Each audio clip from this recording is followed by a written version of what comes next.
Chapter 4 Management, an integrated approach introduction to strategy. Chapter Outline Introduction, a brief history of strategy and the organization. A framework, the purpose of business, analyzing the internal and external environments of a firm, vision, mission, and objectives. Strategy formulation, defining strategy, choosing a set of activities, making trade-offs, creating fit among activities. Business level versus corporate level strategy. Business level strategy, corporate level strategy, strategies for going global, multinational strategy, global strategy, international strategy, transnational strategy, market entry strategies, exporting, licensing and franchising, joint ventures and alliances, wholly owned subsidiaries. Learning objectives. After reading this chapter, you should be able to: Low 1, describe the historical roots of strategy. Low 2, create a strategic framework for a firm by outlining its purpose, analyzing its internal and external environments, defining its vision, mission, and objectives, and describing its strategic formulation process. Low 3, describe how a firm can achieve competitive advantage by defining specific activities, making trade-offs among activities, and creating fit among the activities. Low 4, explain the differences between business level strategy and corporate level strategy. Low 5, explain the advantages and disadvantages of different global strategies. Low 6, describe the ways in which companies enter global markets. Self-reflection. Are you a strategic thinker? Strategic thinking is a process that enables leaders to analyze information and make decisions so that an organization can build a sustainable competitive advantage. Evaluate your strategic thinking skills by responding true or false to the following statements. 1. When working with a group, I can craft a vision that will direct our strategy. 2. When reflecting upon a situation, I can comprehend the big picture to see things in a new and different way. 3. When analyzing a company, I think about its competitors and how they would respond to strategic actions. 4. I excel at using data to make sense of patterns and relationships. 5. I understand the relationship between environmental trends and an organization's strategy. 6. I understand how a customer orientation is an important aspect of a firm's strategy. 7. When studying a company, I think about its strategic positioning within its industry. 8. I am able to cognitively map how a firm's internal environment supports its strategy. 9. I am familiar with business models that help evaluate a firm's strategy. 10. I am good at asking the right questions to make sense of information. If you answer true to the majority of statements, you are thinking like a strategic leader. Introduction. In the first section of the textbook, we saw how the business environment is constantly changing and becoming more complex. To succeed in a constantly changing contextual landscape, a firm must develop and execute a defensible strategy. At its core, strategy includes pursuing a set of unique activities that provide value to customers, making trade-offs about which businesses to pursue, what products to produce, and which customers to serve, and aligning resources to achieve organizational objectives. 1. In other words, strategy is the manager's game plan for the organization, specifying how the firm intends to achieve its goals. Adopting a specific strategy requires a set of choices and trade-offs that revolve around what a firm intends to do and how it intends to do it. In essence, strategy involves placing bets and making hard choices. 3. A firm achieves a competitive advantage when it creates more economic value than competitors by engaging in a strategy that is difficult or impossible for others to duplicate. For this competitive advantage to be sustainable, a firm's strategy must adapt and continue to be appropriate for its changing external environment. At the same time, the firm's strategy must be aligned with its internal capabilities. In this chapter, we'll discuss a framework that will help you understand the components of strategy. Strategy is not simply the domain of business. Strategy is a critical component of not-for-profit organizations, athletic teams, nations, and other organizations that seek to carve out a defensible and competitive position within their respective environments. The manner in which two baseball teams, the Oakland Athletics and the Baltimore Orioles, competed during the last decade illustrates the importance of applying smart, strategic choices in a hyper-competitive sports environment. Arms race in the major leagues. During the late 1990s, the payrolls of Major League Baseball, MLB, began to rise to unprecedented levels. Teams such as the New York Yankees and Boston Red Sox started competing with each other for a limited number of highly prized players. Bidding wars for talented players, such as Alex Rodriguez, sent annual payrolls into the $150 million to $200 million range. Major market cities could afford to pay large salaries because of the revenues they make from ticket sales and lucrative cable contracts. But mid-market cities such as Baltimore and Oakland could not generate enough annual revenue to match the salaries of large market teams. As teams such as the Yankees and Red Sox dominated the standings and the market for players, many critics began to complain that the structure of the system prevented mid-market to lower market teams from competing with major market teams. While the critics were, for the most part, correct about MLB not being a level playing field, one team seemed to suggest that smaller market teams could compete with the big boys. The Oakland Athletics were once a big market team of sorts. In the 1980s, the team was owned by a group that spent freely on top players, such as Mark McGwire and Jose Canseco. The owners didn't see the team as a money-making enterprise, but as an instrument to boost community pride. When the team changed hands in the early 1990s, the new owners did not have the resources to run the team in the same manner. With an old, decaying stadium and smaller fan base, the owners needed a new way to compete. In 1997, they hired the former major leaguer, Billy Beane, as general manager, GM. At one time, Beane was one of the brightest prospects in the New York Mets system. He was referred to as a can't-miss type of player because scouts believed that he would become a superstar. Despite his immense physical skills, Beane never achieved success in the majors. Following his mediocre baseball career, he began working in Oakland's front office before eventually becoming the GM. Beane knew that he could not employ the same tactics used by other GMs. He needed a new strategy to locate high-quality, low-priced talent to fit the constraints the owners placed on him. At the core of Beane's strategy was the idea that most MLB teams evaluated talent improperly. From his own experience, Beane knew that most scouts evaluated prospects by simply watching games. They tended to favor young, physically impressive high school players. Most scouts didn't use a computer or statistics to evaluate players. Instead, they wanted to see how fast a player could run, how fast he could throw, and how far he could hide a ball. Through research and statistical analysis, Beane discovered that what scouts had traditionally evaluated did not always predict success in baseball. While the three things they looked at were important, so too was a player's on-base percentage, OBP, a measure of how often a player reaches base through hits, walks, or errors. Hit by pitcher. OBP differs from the more commonly used batting average statistic by taking into consideration the ability of the batter to reach base with walks and hits by pitches as well as hits. Walks were previously just attributed to poor pitching, but Beane considered a batter's ability to manage the pitch count and lay off bad pitches as an important skill. Some players who had the traditional attributes that scouts wanted also had favorable OBPs, but many unknown players had comparable OBPs. In 1997, Beane began to deploy the drafting strategy of picking players with high OBPs. Most of these players went unnoticed by other teams and thus were relatively cheap compared to superstars. Beane's main strategy was to draft players who had the ability of a 4th or 5th round pick and pay them less money. In this way, he could minimize his risk by drafting 10 reasonably strong players while still staying under the salary cap. Other teams in large markets often overpaid for their first draft choice, and then their next 9 selections were players with lower talent levels. At 21 and 23 years old, respectively, Ben Grieve and Miguel Tejada signed with the Athletics in 1997 and went on to greater success in the Major League. Grieve was the American League Rookie of the Year in 1998. Miguel Tejada was a 6-time All-Star and the American League's most valuable player, MVP in 2002. 5. When word of Beane's strategy spread to other GMs, the initial response was one of derision. However, the results speak for themselves. Since Billy Beane's second year as GM in 1999, the Athletics have averaged a winning percentage of 58 while maintaining a team salary in the bottom third quartile of MLB teams. 6. While the Athletics have not won a World Series during Beane's tenure, they have made the playoffs 8 out of 17 years. In contrast, the Baltimore Orioles have been one of the most successful franchises in MLB, making 6 appearances in the World Series and winning 3 of them over the last 5 decades. In fact, the organization was one of the most dominant in MLB during the 1960s and 1970s when they went to the postseason nearly every year. However, the team entered a decade-long slump after winning the World Series in 1983, never reaching the postseason. Many attributed the decline to the team selling its young assets in the early 1980s to obtain veteran players. Under new ownership and with few prospects, the team floundered for most of the decade, even losing their first 21 games to start the 1988 season, an MLB record. About the same time Billy Beane came to the Athletics, the Baltimore Orioles began to pursue a new strategy. A new owner bought a team in 1993, and he was willing to open his wallet to get high-priced free agents. Rather than finding a different way to compete through strategy, Baltimore followed the lead of the Yankees and Red Sox, expanding its payroll to unsustainable levels. However, Baltimore didn't have the resources to compete head-to-head with these teams, ultimately missing out on some of the best players and spending too much on one or two prime players. While this strategy led the Orioles to the postseason for the first time in a decade, in 1996 and 1997, the team lost both times to big-market teams. Following the 1997 season, the team continued to acquire high-priced free agents, although to a smaller degree because of falling attendance and revenue levels. With fewer resources and an undifferentiated strategy, the team spiraled into perpetual decline. From 1998 to 2006, the team averaged a winning percentage of 44, never achieving a winning season once, while maintaining an average team salary 59% higher than the Oakland Athletics. See figure 4.1. The success of the Oakland Athletics led to Beane's approach being chronicled in the 2003 best-selling book Moneyball, The Art of Winning an Unfair Game, which was later developed into a major motion picture starring Brad Pitt. With this exposure, more teams decided to engage in sophisticated statistical analysis in choosing players. As a result, the competitive advantage the Athletics had achieved with Beane's approach began to be diffused. As you can see, forming a coherent strategy that allows a leader to take advantage of his or her resources is often the difference between winning and losing. These examples demonstrate the importance of strategy and performance in competition. Both the Orioles and the Athletics had similar resources, yet the Athletics consistently performed better than Baltimore through a differentiated strategy. Now that other teams have employed a similar strategy as the Athletics, Beane and his colleagues will have to look for the next approach to achieve a competitive advantage. Like successful sports teams, all successful companies have a well-designed strategy, and the formulation of this strategy does not come from chance. Rather, it is formed after a careful assessment of a firm's internal and external environments and the resources and capabilities available to the firm. By carefully considering these factors, the manager places the firm in a position to achieve its goals and obtain a competitive advantage in the marketplace. In the past, a firm's most dangerous competitors were often similar businesses, but in today's environment, competition can sometimes come out of a totally different industry or geography. As such, the real challenge is to maintain competitive differentiation from current and future competitors. 7. When there is no differentiation among competitors in an industry, there is a growing commoditization of the products or services offered, and then firms tend to compete mostly on price, which can erode profitability for the entire industry. A brief history of strategy. The concept of strategy is not a new one. Its roots are deeply embedded in ancient military terminology. The word strategy comes from the Greek word strategos, which, in turn, derives from the two words stratos, army, and egos, to lead. The Greeks used the term strategy to refer to the leader or general of an army. In a broad sense, the term described a leader's ability to marshal a large set of resources. Many believe that the notion of strategy in the context of war was first described in detail in The Art of War, a Chinese military treatise said to have been written sometime between 480 and 221 BC by Sun Tzu. 8 In this work, Tzu noted, those who win 100 triumphs in 100 conflicts do not have supreme skill. Those who have supreme skill use strategy to bend others without coming to conflict. He continued, those who are skilled at executing a strategy bend the strategy of others without conflict, uproot the fortifications of others without attacking, and absorb the organizations of others without prolonged operations. In essence, Tzu believed that success over an opponent could be achieved using a well-honed strategy instead of force. He believed it was more important to outthink an opponent than to outmaneuver the opponent on the battlefield. To him, the avoidance of conflict through strategy was the essence of success. 9. This notion is similar to the ongoing debate in geopolitics between using diplomacy and using force to resolve conflicts. Most nations pursue both courses of action simultaneously. For thousands of years, the development and use of strategy in the military has often mirrored the success of nation-states. In fact, nation-states, such as the Roman Empire, successfully used military strategy to devise an overall plan to defeat rival states. In this setting, Roman military strategists constructed battle plans based on an assessment of their own forces, internal environment and the enemy forces and conditions, external environment. For the Romans, military strategy often changed from battle to battle depending on the enemy. In this context, strategy was considered a plan of action designed to achieve a specific goal. Military strategists such as Sun Tzu made a clear distinction between strategy and tactics. To military leaders, tactics represented the specific moves or actions their armies would perform on the battlefield, charging or flanking. For instance, the strategy represented the grand plan for the war, and it was usually aimed at creating a military advantage. It is from these military foundations that the study and application of business strategy emerged. In applying the concept of strategy to business, it should not be surprising that many people have referred to business as war. At its basis level, war and business have much in common: the desire to beat the opponent and succeed in competition. Regardless of whether you are waging a war on the battlefield or on Main Street, the rules of engagement have not changed in the manner in which an organization attempts to gain a competitive stronghold. They do so by the following methods: generating better information than their rivals, analyzing that information to make strong, informed choices, selecting among different choices, converting strategic choices into decisive action. 10. According to Tzu, the process of gathering information was an integral component of developing strategy. In The Art of War, he noted, those who triumph compute at their headquarters a great number of factors prior to a challenge. Those who are defeated compute at their headquarters a small number of factors prior to a challenge. Much computation brings triumph, little computation brings defeat. 11. The data gathering and analysis that is so important in the theater of war is also relevant to understanding the landscape of business. In war, it is important to understand the enemy and, similarly in business, leaders must understand their competitors and the overall competitive landscape. This need to understand the competitive landscape led early business leaders to focus on corporate planning and analysis as the basis of strategy. The corporate planning function became popular in the post-World War II era as many businesses grew in size, scope, and complexity. This was particularly evident in the age of conglomeration when businesses grew through unrelated diversification, essentially by acquiring companies in different industries. Managers turned to corporate planning to make sense of their various business lines. The planning process involved the development of detailed forecasts and business level goals and objectives. These goals were then institutionalized through a specific action plan whose steps were to be implemented over a defined period. Companies often developed 3 or 5 year business plans that were periodically updated. While the planning process provided general managers and other executives with a potential roadmap for their businesses, the plan was often quickly out of sync with the shifting competitive landscape. Instead of modifying the plan based on the changes in the competitive marketplace, many businesses slavishly continued to implement it. Not surprisingly, the results were not very effective, and the usefulness and importance of planning began to wane. 12. This was particularly evident in the 1970s and 1980s as markets became more dynamic and competitive, leading many large firms to lose their competitive edge to more nimble and flexible competitors. Many people blame this stringent attachment to corporate planning as one of the culprits in the loss of competitiveness for many U.S. firms. Some researchers believe that planning actually decreased a firm's innovative capabilities because of management's adherence to rigid formulas. 13. While planning does have a downside, especially when it is performed in a vacuum and is not updated with changing market conditions, firms would be equally naive to make critical investment and resource allocation decisions without understanding the potential consequences. Without some form of strategic planning, key decisions will likely lack a sound rationale. The key to planning is to not only ensure that the plan is robust and well thought out, but also is fluid and adaptable. Robust business plans should not sit in the drawers of executives, and they should not be followed with zombie-like mindlessness. Plans should be dynamic. They should be a living document that helps managers prepare for potential opportunities and threats. To retain their usefulness, plans should be constantly monitored and updated. This fluid process of updating plans is a critical component to the development of strategy in an increasingly competitive environment. When Alan Muley was the CEO of Ford Motor Company, he held 2.5-hour weekly business plan reviews with the heads of key departments to ensure that the company's plans were on track and in sync with the changing market conditions. Muley used a color-coded system to review plans. Red meant there was a problem while green signified progress. When Ford picked a new CEO in 2014, they tapped Mark Fields, who was responsible for managing these weekly business reviews. His experience in the review process enabled him to clearly understand Ford's challenges and opportunities. By holding these sessions on a frequent basis, Ford ensures that its business plans are both relevant and timely. 14. Strategy and the organization, a framework. As we discussed in Chapter 1, managers need to understand their internal and external environments to ensure that they are able to effectively satisfy a broad group of stakeholders. Understanding who the vital stakeholders are and what the firm hopes to achieve are prerequisites for developing the firm's strategy. When developing a firm's strategy, managers must make a series of decisions, including the following,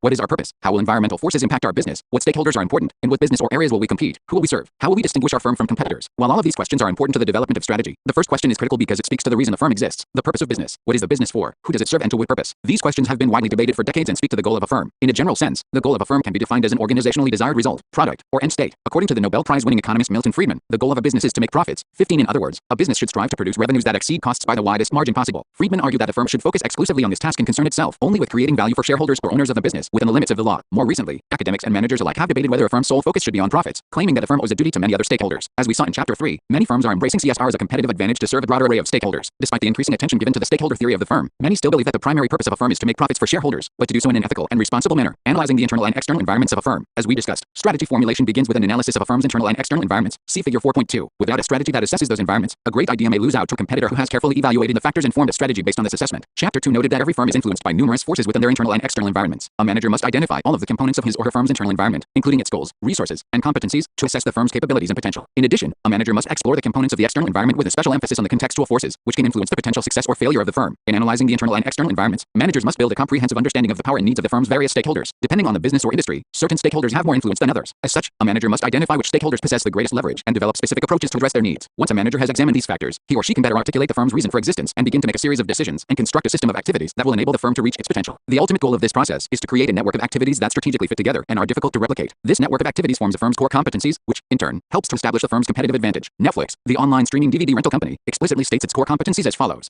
easy to use and intuitive website, personalized movie recommendations based on more than 2 billion ratings from subscribers, relentless focus on continuously improving the customer experience, proven competence in making unlimited subscription a profitable business model. Netflix hopes to distinguish itself from its competitors by reinforcing these core competencies, vision, mission, and objectives. For a firm to be successful, it must have a clear vision of how it wants to bring value to customers and satisfy its various stakeholders. Warren Bennis and Bert Nanis noted that a vision articulates a view of a realistic, credible, attractive future for an organization, a condition that is better in some important ways than what now exists. 17. A vision is a concept or picture of what a firm wants to achieve. The development of a vision for a company is one of the critical roles for leaders of an organization because it is often what motivates people to join the firm and perform beyond expectations. While a firm's vision promotes a lofty idea of where the firm wants to go, the mission of the firm is a definition of what it stands for and what its purpose is. 18. Many firms codify this idea through a mission statement. A mission statement defines a firm's reason for existence. It often states what activities the firm performs or what markets it is trying to serve and how it distinguishes itself from competitors. 19. Most firms spend a lot of time developing and honing their mission statements to communicate to customers and to motivate employees. Mission statements provide employees with a sense of the firm's priorities and, in so doing, they serve as a guide to direct a firm's activities. 20. The result is often more productive employees. Some researchers have even shown that firms with comprehensive mission statements tend to perform better than those with loosely defined ones. Effective mission statements can provide the following benefits, define the purpose of the company, build motivation and commitment among employees, provide direction and inspiration, serve as a focal point, assist in making strategic trade-offs. Look at the different mission statements presented in Table 4.1. Table 4.1. Sample mission statements. Facebook, to give people the power to share and make the world more open and connected. Intel, delight our customers, employees, and shareholders by relentlessly delivering the platform and technology advancements that become essential to the way we work and live. Microsoft, to enable people and businesses throughout the world to realize their full potential. SAP,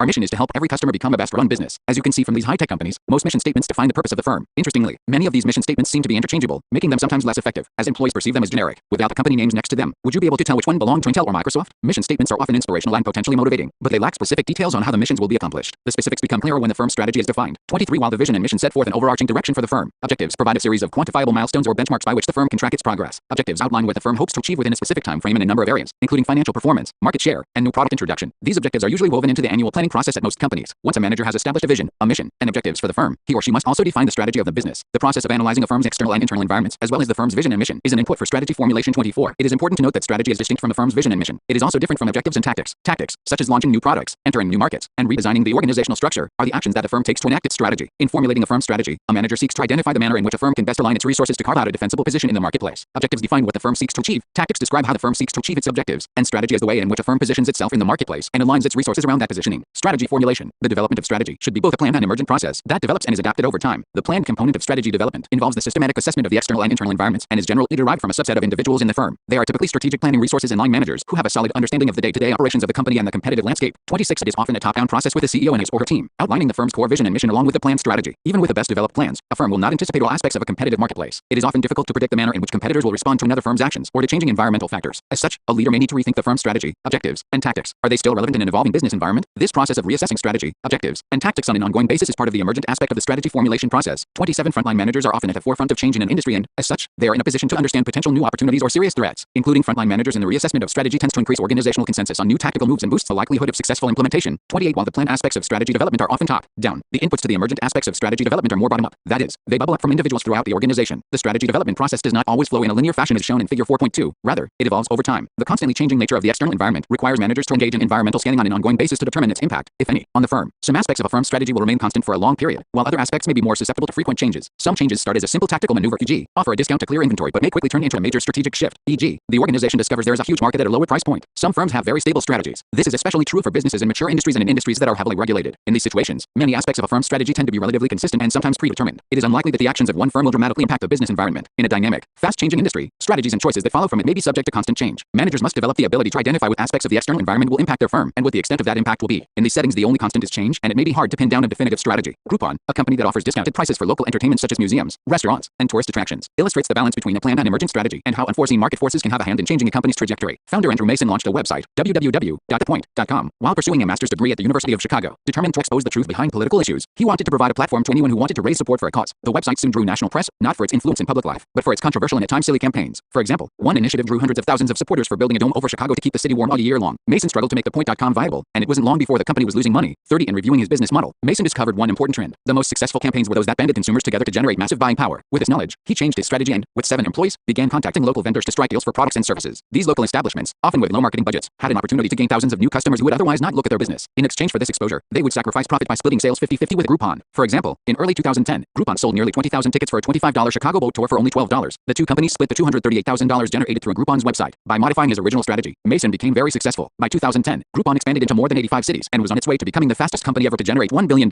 in revenue, beating Apple, Google, and Amazon. 31 In 2010, Google offered Mason over $6 billion to acquire Groupon. Unfortunately, Mason passed on the deal. The subsequent few years were very difficult. Groupon's success emboldened a number of competitors who have since eroded the company's market share and stock position. Groupon shares have fallen over 70% from 2011 to 2015. As a result, Mason ultimately lost his job. Groupon will, once again, need to reassess their strategy to find a defensible position in the market. To that end, the company formed a new Groupon goods business that uses the company's 200 million email addresses to sell reduced-priced electronics and other home goods. The new venture has grown rapidly. By 2013, Groupon goods accounted for over 70% of the company's $2.6 billion in revenues. 32 In considering a strategy for a firm, its leaders must make a series of choices, including the following, the range and variety of products and services to offer, how the firm seeks to position itself within the marketplace, the scale and scope of its operations, the firm's organizational structure, how success will be measured as we will see throughout the rest of this chapter. These choices are often mutually dependent and reinforcing. 33 That is, the way a firm is organized depends on what it plans to produce and how it plans to produce it. The combination of the choices that a firm makes should form an integrated whole that is greater than the sum of the individual parts. 34 While the choices of where the firm will compete, industry, are very important, so too are the choices of how the firm will compete, the manner in which the firm will implement its strategic choices. Defining strategy. As a manager develops a strategy, he or she needs to consider 3 elements. See Figure 4.3.35 first. The manager must realize that competitive strategy is primarily about being different. Strategy involves consciously picking a different set of activities to deliver value for the customer. 36 If the product or service offered does not include activities that help to deliver value to the customer, the business will not remain profitable in the long term. Second, while it is imperative to choose a set of unique activities, the manager must also decide what not to do. In other words, the manager must make trade-offs in the formulation of strategy. Without trade-offs, the company will end up trying to compete in too many markets where it does not have a competitive advantage. Finally, the manager must create a solid fit among the activities so that the product or service being offered cannot be easily copied by competitors. The activities must be sustainable and interlocking in order to produce a product or service the customer wants. The whole system of activities must be based around a performance theme. Otherwise, the firm will lose out to competitors. By themselves, activities and fit are not enough. Performance and execution must complement the system. While this definition sounds simple in theory, many managers fail to grasp the importance of each step and end up creating an incomplete strategy that ultimately fails. To help us better understand the strategy definition process, let's consider the 3 steps in greater detail and also look at some relevant examples. Choosing a set of activities. A strategy should outline what the firm hopes to achieve, i.e., the markets it will serve, the products it will produce, and so on, as well as the manner in which it seeks to achieve those objectives. 37 For example, Southwest Airlines maintains a unique set of activities that differentiates it from competitors and allows it to maintain a low-cost model. The company concentrates on flying to airports that are both underutilized and near a metropolitan area, flying only one type of aircraft, Boeing 737s, and making short-haul trips, in contrast to the traditional hub-and-spoke system. In addition, the airline does not serve meals and does not offer seat assignments. When Southwest enters a new market, it often stipulates that fares be 70% below the average cost of flights already existing in the market. All of Southwest's activities are directed at bringing low-cost services to customers who might otherwise consider another form of transportation, for instance, a car or train. 38 From its inception, Southwest has encouraged its employees to focus on the customer and have fun while doing it. 39 According to Southwest's former CEO, Herb Kelleher, fun is a stimulant to people. They enjoy their work more and work more productively. 40 This culture of fun at Southwest is promoted by every executive at the firm. With its culture, Southwest has been able to keep its employee turnover rate extremely low, averaging about 5% during the last decade. The culture has also allowed Southwest to pay lower average salaries relative to other airlines because employees want to work for the company. In contrast, major airlines offer all of the things Southwest doesn't. For example, Delta uses a traditional hub-and-spoke system, serves meals, offers seat assignments, flies almost anywhere, and utilizes different types of aircraft. The different approaches of Delta and Southwest have resulted in dramatically different levels of profitability. While Delta has struggled, Southwest has created a unique set of activities that forms a clear strategy, resulting in 41 straight years of profitability. In the consumer products industry, Gillette seeks to differentiate its products from those of its competitors by performing certain activities. Some of these activities include massive research and development, R&D that has led to the continuous introduction of innovative products such as the Mach 3, Fusion, Pro Glide, and FlexBall. Gillette performs these activities so that its products will have a higher perceived value in the marketplace. With Gillette's heavy expenditures on R&D and advertising, the company makes an active decision not to pursue a low-cost model. Compare this with their competitor, Bic, that focuses heavily on a cost leadership strategy. They spend less than Gillette on R&D and advertising and can therefore charge significantly lower prices for their product. 41 On the flip side, Gillette's strategy enables them to charge premium prices for Mach 3 and Fusion blades because of the perceived value of the product in the marketplace. In 2015, Gillette Fusion razors were priced at $12 with $5 replacement blades, while Bic disposable razors were as low as 40 cents each. Southwest Airlines and Gillette have created a set of unique activities that delivers value to their customers. These unique activities allow companies to occupy a strategic position within their industry. A strategic position refers to a place in an industry that a firm occupies relative to its competitors by way of the products or services it offers and the method in which it delivers them. 42 When a company chooses its set of activities, they are, in effect, choosing to occupy a strategic position in a certain industry. The most common strategic positions are based on cost leadership, differentiation, and focus. 43 Southwest Airlines competes based on a cost leadership position. Gillette competes based on a differentiation strategy. Another common strategy, a focus strategy, narrows the scope to focus on a niche market within an industry. In a focus strategy, cost leadership and differentiation are still the most common strategic positions, but companies use them to cater to market segments that are overlooked by larger companies. As a result, these companies are generally smaller. 44 Edward Jones is an example of one of these companies and is detailed in the next section. Making trade-offs. Companies cannot effectively be all things to all people. If they try to do so, they often lack focus. This lack of focus is confusing to potential consumers as well as employees who are trying to deliver services for the firm. 45 The concept of a trade-off is often misunderstood and misapplied at companies and in life. Trade-offs are pervasive in all parts of people's lives. In fact, people make trade-offs every day without noticing what they are doing. For example, you may decide to grab a quick lunch between classes so that you can review your notes for the next class. The review provides a quick refresher of the material that will be covered and prepares you to engage in class discussion. In this instance, you are making an explicit trade-off between being prepared for class and enjoying a more leisurely sit-down meal with friends. Edward Jones is one of the largest and most profitable retail investment brokers in the country, with over 11,000 offices in the United States. Like Southwest Airlines, the Midwestern-based investment firm has chosen a distinct set of activities to perform for its customers. Edward Jones defines its strategy as offering trusted and convenient face-to-face financial advice to conservative individual investors who delegate their financial decisions through a national network of One Financial Advisor offices. 46 Edward Jones is explicit about the numerous trade-offs it has made. One key trade-off is the type of customer the firm endeavors to serve. The firm seeks to bring financial services to rural customers, who typically have fewer financial assets than people who live in metropolitan markets. The company has adopted a set of activities aimed at keeping costs low while simultaneously catering to the more conservative needs of its rural customers. The firm also limits the activities its brokers perform. Compared to other brokerage houses, Edward Jones does not offer as many financial products and services, e.g., commodities, options, and full-scale investment banking. This set of activities contrasts sharply with a set of activities that many large brokerage houses maintain. However, Edward Jones believes that it is better able to serve its rural customer base by making these explicit trade-offs. The firm studied the marketplace to understand what its customers valued and were willing to pay for. Then it structured its organization to deliver for them, creating fit among activities. For a strategy to be effective and defensible, a manager must create fit and alignment among its chosen activities. Companies that have superior strategies and profitability often employ a set of activities that reinforce each other and make the whole system difficult to duplicate. The goal of creating this fit among activities is to reduce cost or increase differentiation at a firm relative to that of its competitors. Strategic fit among many activities is fundamental not only to competitive advantage, but also to the sustainability of that advantage. In fact, it is often harder for a rival to match an array of interlocked activities than it is to imitate a particular advertising campaign or a set of product features. 47 For example, the Toyota Motor Corporation employs an interlocked system of activities that have led to its overall success and profitability. This system, known as the Toyota Production System, involves a set of interlocked activities that promotes learning and constant improvement on the manufacturing line. Like strands of DNA, these rules govern how people carry out their jobs, how they interact with each other, how products and services flow, and how people identify and address process problems. The rules rigidly specify how every activity, from the shop floor to the executive suite, from installing seat belts to reconfiguring a manufacturing plant, should be performed. Deviations from the specifications become instantly visible, prompting people to respond immediately with real-time experiments to eradicate problems in their work. 48 To many outside observers, the most important features of the Toyota Production System are structural, such as the end and cords that workers can pull when problems occur at their station. In fact, many of Toyota's competitors have tried to model their manufacturing systems after the company, in hopes of attaining Toyota's level of profitability. 49 But while many of Toyota's activities are widely known by competitors, very few firms have been able to replicate the entire system because of the unique fit that Toyota has created. While the steps in defining and forming a strategy may seem simple, they are often very difficult to create and even harder to implement. The process is ultimately about creating fit among a company's activities. As we saw in many of the previous examples, firms that create a system of unique activities often maintain a performance edge over competitors in their industry. Managers should evaluate their strategy based on a number of key criteria. See Table 4.2. Table 4.2. Criteria for evaluating the quality of a firm's strategy. External fit. Does the strategy fit with the environmental landscape? Internal fit. Does the strategy leverage the firm's key resources? Differentiation. Does the strategy provide a distinct, differentiated, and sustainable position in the marketplace? Implementable. Can the firm effectively execute a strategy?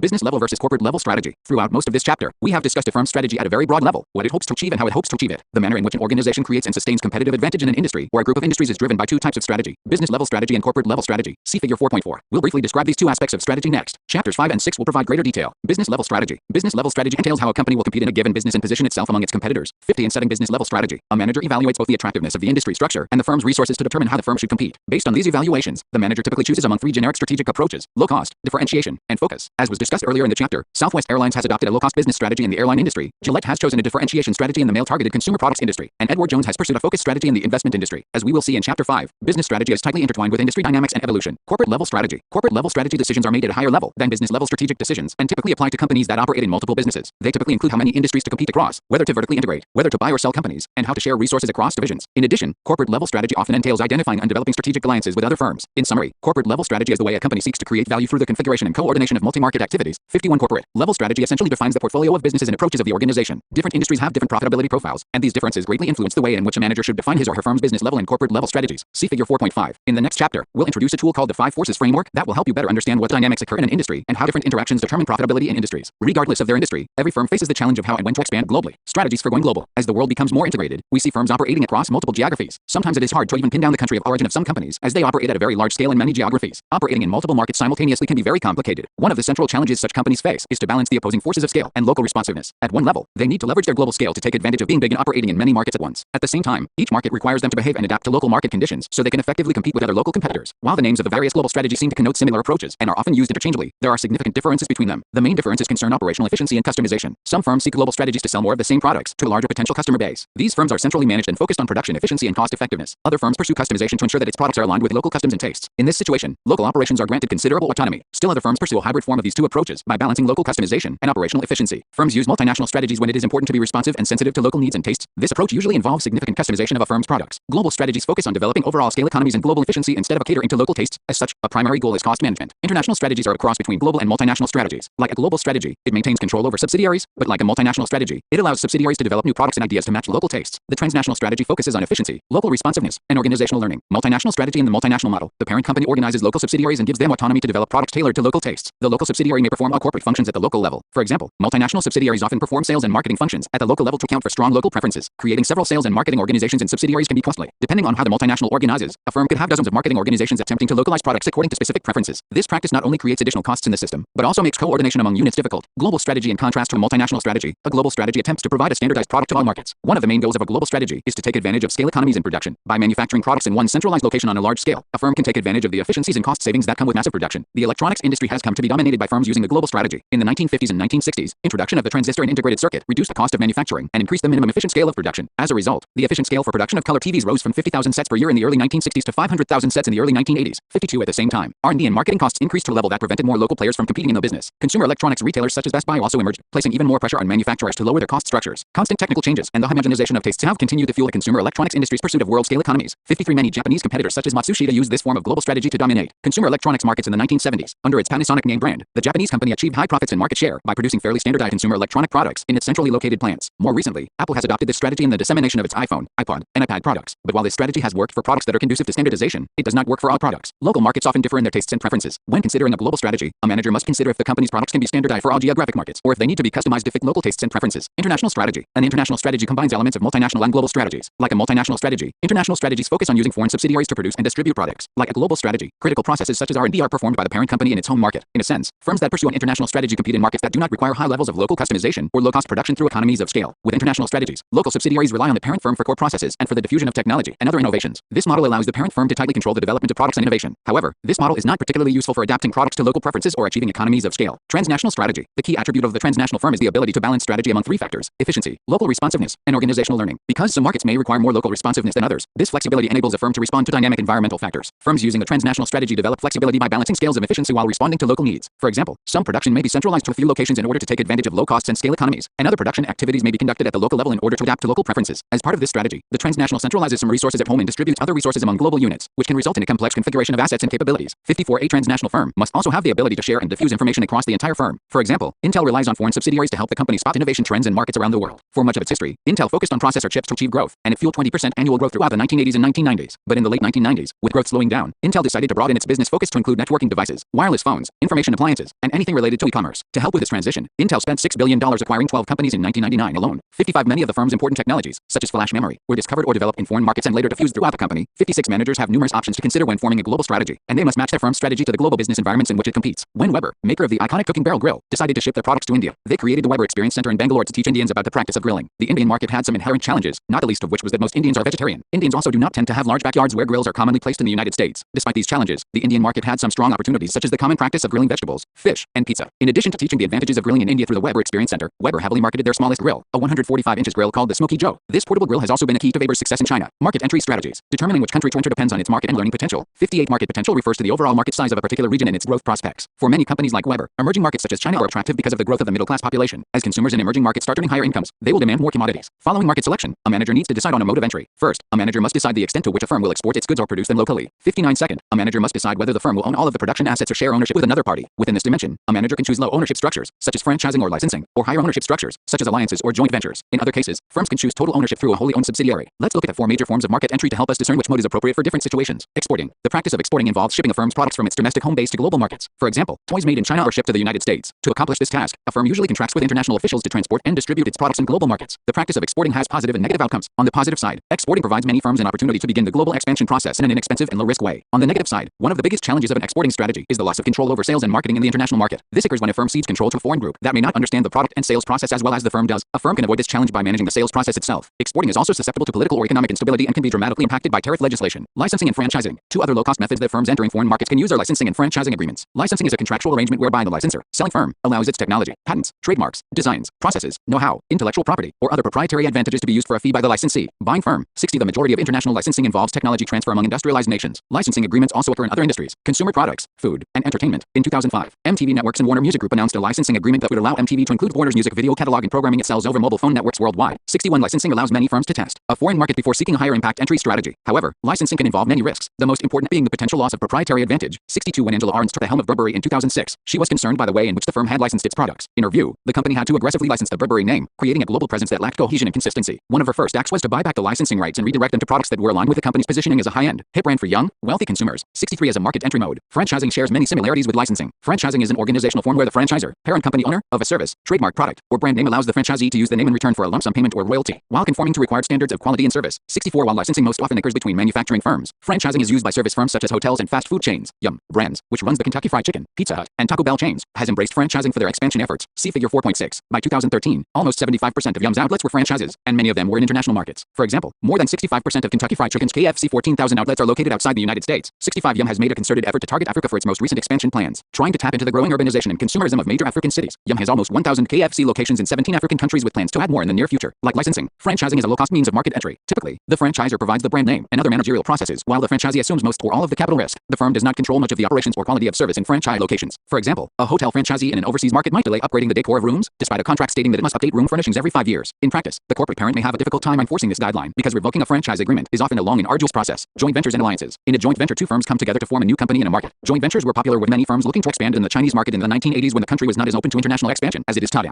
4 firms such as General Motors, a 10-int venture, may be the only vehicle through which the term can enter an international market. In a joint venture, the foreign firm learns from the local firm's know-edge of the market and counter. In addition, both firms typically contribute resources to the venture, allowing both to share risks. Despite these benefits, joint ventures have produced varied results over the years. The overall success rate of joint ventures globally is about 50%. This low success rate exemplifies the numerous risks inherent in joint ventures. They tend to encounter challenges involving strategy, governance, or organizational issues. Regarding strategy, members of the joint venture may have different strategic interests, consequently affecting their ability to collaborate. For governance, most joint ventures are designed to allow both partners to share control, a construct that often leads to disagreement. Finally, many partners in joint ventures find it difficult to overcome the vast cultural differences that exist between the partners. Walmart launched its international strategy in 1991 by forming a joint venture with Cifra, a leading retailer in Mexico. This joint venture lasted for 6 years. In 1997, Walmart acquired the majority shares of Cifra and formally changed the name of its operations to Walmart in Mexico. Walmart has been very successful in Mexico despite some early missteps. When they initially built new stores in the country, they replicated the US model, including large parking lots. But in Mexico, most consumers arrived at Walmart by bus. There was no need for large parking lots. The company quickly changed its approach to accommodate the shopping requirements of bus travelers. By 2013, the company operated over 2,000 stores and had a 55% market share of the Mexican retail market. 68. In contrast to joint ventures, contractual alliances do not create a new entity. In an alliance, partners come together by contract to engage jointly in activities in a market. An alliance involves a firm sharing resources or capabilities with a counterparty for the mutual benefit of both. Alliances can be used to obtain a competitive advantage in a market or to achieve a competitive balance. In general, a firm pursues a strategic alliance when the cost of creating an internal entity or developing a capability is higher than the cost associated with forming the alliance. Alliances are low cost but take time and effort to establish and cultivate. In general, a firm should pursue alliances or joint ventures based on the environmental conditions in the market, for example, when the local market is substantially different from the firm's home market or when language and cultural habits differ dramatically. 69. While this knowledge of the local market can also be obtained through an acquisition, many firms struggle to integrate foreign acquisitions because of cultural differences. When Ford entered the Indian market, it considered numerous entry options, but ultimately settled on a joint venture with a local firm Mahindra to help navigate the local business environment. 3 years after the establishment of the joint venture, Ford increased its stake from 50% to 92.70%. A firm should also pursue a joint venture or alliance when the potential for integration of global operations is low. One of the benefits of having global operations is the learning that can take place, but for learning to occur, different units must be well integrated with a corporate center. If global integration is unlikely or not possible, firms should enter the market with a partner. Finally, firms are forced to engage in local alliances or joint ventures in countries that require local equity participation. Countries such as China and Brazil have required foreign firms to work with a local company when entering their markets. When Disney began construction on its 963-acre Shanghai Disneyland in 2011, it partnered with 3 state-owned enterprises that collectively hold a 57% stake in the operation. While Disney was required to partner with a local Chinese operation to open in China, they have been able to gain invaluable insights from their partners. For instance, their partners have provided advice about the types of food to serve at the park, more dim sum and noodle dishes, and the types of rides to build, a combination of Disney movie-themed rides as well as rides based on Chinese culture. A visitor to Shanghai Disneyland will likely encounter Mickey Mouse, but instead of being clad in his signature US attire, he will be wearing a traditional red Chinese outfit to symbolize good fortune. By paying attention to cultural differences and norms, Disney hopes to attract the 300 million people who live within a 3-hour drive of the park. Wholly owned subsidiaries. Finally, a firm can enter a foreign market through a wholly owned subsidiary. In this case, a firm sets up a fully operational, independent entity in a foreign country to conduct business in that market. Many firms use this mode of market market entry exclusively because of the sensitive nature of their technology or processes. For technology and pharmaceutical companies, intangible assets represent the bulk of the value of their firms. As a result, many firms feel uncomfortable with licensing or alliance structures. In addition, the wholly owned subsidiary allows the parent company to maintain tight control over the new enterprise. This control becomes important when the firm's products or services involve tightly fitting activities that may be difficult for an alliance or joint venture partner to understand. Establishing a wholly owned subsidiary is an expensive and risky proposition. A firm must establish production facilities and train employees in the new market. For managers who have grown accustomed to the sophisticated infrastructure and technology environments of the United States, foreign markets can be a marked contrast. In this sense, the manager of a wholly owned subsidiary needs to maintain creativity and flexibility when adapting a firm's processes to the local infrastructure and overall environment. The tale of Walmart and Target stores in Canada offers an interesting perspective on international expansion through local market acquisitions. Walmart has been very successful in Canada since its entry in 1994. In the year, the company acquired 120 of 142 Woolco discount stores in Canada and rebranded them as Walmart but retained the employees and the top leadership team. When Walmart acquired the Woolco stores, they were largely unprofitable. In a few short years, Walmart was able to reverse this situation by leveraging its successful technology and supply management practices from the United States. Walmart even tailored some of its product offerings to Canadians who sought a larger variety of furniture, pet supplies, and consumer electronics. 73 For its part, Target did not enter Canada until 2011 when it acquired 220 stores from Zellers. This purchase marked Target's first effort to expand beyond the United States. While Walmart was able to apply its business practices with success in Canada, Target struggled. The company spent $4 billion to set up the Canadian operation, but has not been able to make it profitable. After just a few years, Target decided to close all its stores and exit the market. Though the company used a similar strategy as Walmart to enter the market, the stores that Target purchased were in poor locations, were hard to access, and were smaller, requiring significant costs to transform them. In addition, Target made some poor decisions regarding its inventory. Though Target was aware that Canadians came to the United States to shop for interesting, trendy, and unique items at Target stores along the border, when they opened their operations in Canada, they did not stock similar items. They opted to carry mostly basic merchandise. Canadian shoppers who expected a unique experience similar to the United States were disappointed. Even with these basic products, Target was not able to keep shelf stock due to its poor supply management processes. Target senior executives estimated that the company would not be profitable in Canada until 2021. This sobering statistic was a key reason behind the company's decision to exit Canada. Summary for companies: the development and implementation of strategy is often the difference between winning and losing in an industry. Without a consistent, unique set of activities and resources, a firm will not be able to create a competitive advantage in the marketplace. Low 1. The concept of strategy has been around for thousands of years, and its roots are deeply embedded in the military. Military strategists must identify the landscape of battle, understand the strengths and weaknesses of their opponents, and determine appropriate tactical maneuvers. Business leaders must do the same. They need to be aware of the competitive landscape, understand the strengths and capabilities of their rivals, and develop a plan of attack for the market. Low 2. The framework for understanding a firm's strategy involves multiple components, starting with defining the firm's purpose. The next step is to analyze the internal and external environments to determine what resources, challenges, and opportunities are available to achieve a firm's vision, mission, and objectives. A firm's mission statement outlines the firm's reason for existence and states what activities the firm will perform, what customers it will serve, and how it will distinguish itself. Having analyzed the internal and external environments and defined its mission, a firm can then formulate its strategy. The formulation of strategy is often a planned and emergent process. The planned component is derived from the assessment of the environment and the capabilities of the firm. Strategic planning is used for this purpose. The emergent process is developed through an ongoing re-evaluation of the competitive landscape, usually performed by frontline managers. Low 3. In defining its strategy, a firm must choose a unique set of activities, make trade-offs, and create fit among these activities to develop core competencies that will distinguish the firm from competitors. At the same time, the manager must focus on the performance of these activities to create value for customers and other stakeholders. Low 4. The manner in which a firm builds and sustains a competitive advantage in an industry is driven by business level and corporate level strategies. A firm's business level strategy outlines the manner in which it will compete in a specific industry. The three most common strategic approaches to competition are being a low-cost provider, providing a differentiated product or service, and being focused on a specific customer or market segment. A firm's corporate level strategy outlines the number of industries that a firm will compete across and the manner in which it will share resources and produce outputs across various divisions. Low 5. When expanding globally, managers need to choose a strategy multinational, global, international, or transnational that fits with their firm's goals. As firms progress in their global development, managers should consider transitioning from a focus on local responsiveness or global efficiencies to transnational form, a blend of both factors. A transnational firm views its global subsidiaries not only as sources of revenue, but also as sources of innovation and learning. Low 6. As managers evaluate their global strategies, they must weigh the advantages and disadvantages of various market entry strategies. From exporting to licensing to alliances to wholly owned subsidiaries, the right market entry approach depends on a number of factors, including the size of the market, the availability of raw materials, access to key resources, capital requirements, the presence of local partners, and the country's social and economic policies.